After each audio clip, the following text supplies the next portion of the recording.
Today, let's look at how we can use strict technique and also momentum to help us with our handstand push-up training. We're going to look at crow to handstand, headstand to handstand, the standard handstand push-up, and then pushing out of a shoulder stand position. Now, using momentum to help us with certain calisthenics skills is really powerful. It's really useful. It allows you to do harder progressions that you wouldn't normally be able to do. It allows you to do more repetitions. So say you're in something like a CrossFit competition and you want to get more reps, but we need to be careful that we don't use it all the time, because if we do, we're going to end up with gaps. So using it in the right way is very important. Now, the cool thing is that all of these variations can be done freestanding like I've just showed, or we can do them up against the wall.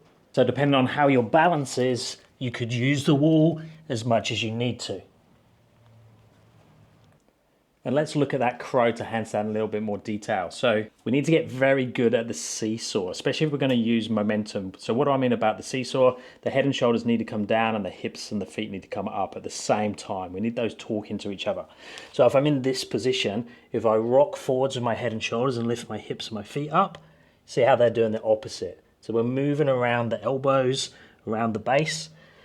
And if we add a little bit more speed and a little bit of push at the same time, I can start to flick myself up towards the handstand. And as I become better at that, push at the right time, I can take myself all the way to the handstand or all the way to the wall, and then practice a slow eccentric on the way down. So if we're using this technique to train for the slower version, we need to spend time under tension throughout the full range of motion to build strength through that section. If we just use momentum to flick ourselves up, we're not spending enough time in the position to get stronger. So that's where we'd use the momentum on the way up, touch the wall if you need to, and then we can come down slowly, roll through the spine, bend the arms at the right time, find the shelf, and finish.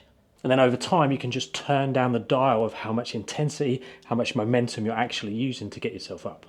Now, something that you're going to have to learn as you start to progress through the handstand push-up variations is how we use overbalance to help us out of the position. If I stay back in that direction when I try and do these movements, it's going to become very heavy fast, and I'm going to be like trying to lift up all of this weight. But if I do the opposite and make myself fall a little bit in this direction and push at the same time, I can fall into the handstand. It's a bit like leaning forwards as we sprint. We don't actually fall over because we run at the same time. With this, we push at the same time, and that's what helps us get up into the handstand. We just got to make sure that we time it correctly and not allow ourselves to go too much in that direction, because we're going to back splat, and if we go too much in that direction, it's going to be really heavy towards our hips and our legs towards the underbalance. So then as we do the harder variation, we can just move a little bit with that seesaw. So head and shoulders still come down, hips still come up, then I push up to my handstand. Or if I'm feeling it stronger, or I want to progress it further, I don't do the seesaw. I pause in my crow froggy position and push out of that up to the handstand. So there's not just strict and momentum, there's the gap in between. There's like a sliding dial of how much momentum we're using and how strict we're being. Okay, next let's look at the headstand position. So we need to turn the hat around. We need our headstand to be like a triangle. So we're going to have weight in our hands, we're going to have weight in the head. What we don't want is this. So all the way in the head like that, I can't push out of that position. And also that bit on the top of the hat really digs into the top of my head. So we need to adjust the line of the headstand so the body is in this position, not this position. That's going to do two things. It's going to start to load me back towards my hands and my shoulders from a strength point of view, but it's also going to make my balance be more about the base being in the hands, not the head. So now see, I'm going more forehead, not top of my head. So here, now my body position's tilted this way. Now when I push, I can go up until the shoulders need to come in as the feet go on top of the hands. Reverse it on the way back down. We have our strict headstand to handstand. So that's the goal with that one. But how do we use momentum to help us with that? We can't do the same as what we've done with the crow, where we use that seesaw. But what we can do is we can go CrossFit style and use the legs to kip us out of the position. Now we still want to be a little bit of an angle with this one with our body line when we go into the headstand. So even though we're going to use the hip to pop us out of the position, we want to make it as close to the strict version as we can do, so then it's going to be easier to progress to that harder one. So exactly the same setup. But now when I'm in this position, I'm going to bend the knees, sit the hips back a little bit, and then pop up, whoop, and then catch and come out. Now I'm not used to doing that one. I've never used that in my training, and it actually puts me in a position I'm not used to. You saw I had to re-catch the handstand to push back out. Ideally it would be one movement. Let's see if we can get a cleaner one. So sit the hips back, pop the legs up and push. You can see again I had to fight to catch that. And that is one of the issues there. Yes, I'm not used to it, but it's also creating a lot of momentum that I've got to deal with, where the strict version is a much more gradual movement. And even though it demands more strength, I actually find that much easier to do than the kip version. And then obviously you just decrease the amount of oomph you're getting from that by bending the legs a little bit less or just kicking less. And same as a crow, I'd recommend that you use it on the way up, do a nice slow control on the way down. So you would kip on the way up, like so. Ooh, catch that again. And then come down with control to your headstand position. Okay, next let's look at the standard handstand push-up. Now with the standard handstand push-up, we could do like a hybrid of what we just done with the headstand version where we use that cross-fitting kip. So the difference being you would just start in your handstand, then you would come down. Now as you come down, you bend the legs, and then you use the legs to kip you up a little bit.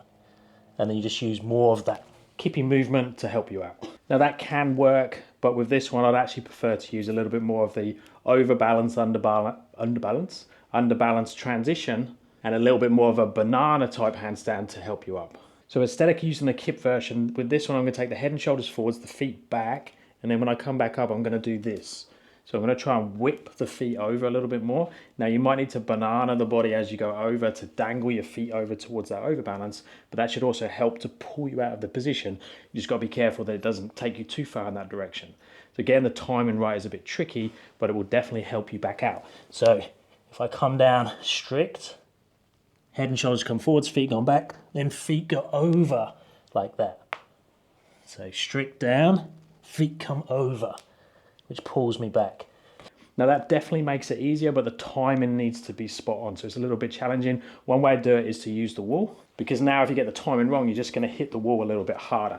So in this position, I can keep this foot against the wall all the time. I can go down, and then I'm going to push back out. So push back out, or I can just do it here and have the wall there if I need it. So I come down to here, then go over like that. And you'll get the feeling of that going towards overbalance and pushing at the same time. And in a lot of ways, it's slightly easier if you slow the momentum down and just use the falling slightly towards overbalance to help you out. So if I go slowly down, now fall over with the feet, which pulls me out. You just got to make sure that you're pushing enough at the same time to get up. And then we have the shoulder stand version. So starting in that deficit position where your shoulders are lower than your hands. And we can use the same CrossFit style where we kip up, so you can bring your knees down to get up, so you can be here, bring your knees down and then pop the legs up to get out. Or we can do my favorite, which is just to lean into the overbalance with a little bit of that momentum from the shoulders and the legs moving in opposite directions. So there, and they come to here and push out. Now going towards overbalance, see the feet. So I'm trying to exaggerate that because it's hard to see, but as I push, I'm leaning this way and it helps me go all the way up to handstand. Now there's obviously some prerequisites before you start working any of those movements. We need the bottom position, so you need the crow, you need the shoulder stand, you need the headstand. You need some variation of the handstand, whether it's freestanding if you're going to do that one, or a wall assist version. And I'd highly recommend that you have a clean eccentric of all the movements. So be able to go from the handstand, lowering down to the crow, lowering down to shoulder stand, lowering down to headstand. And think the momentum is an addition, it's a tool that you use as part of your handstand push-up training. It's definitely not the only thing you should be using. Strict, clean technique is the best way to get time under tension and build the capacity to do clean handstand push-ups freestanding. If you'd like help with your training, check out my website or my app. Links are all down in the description. Thumbs up and subscribe would be appreciated, and I'll speak to you in the next one.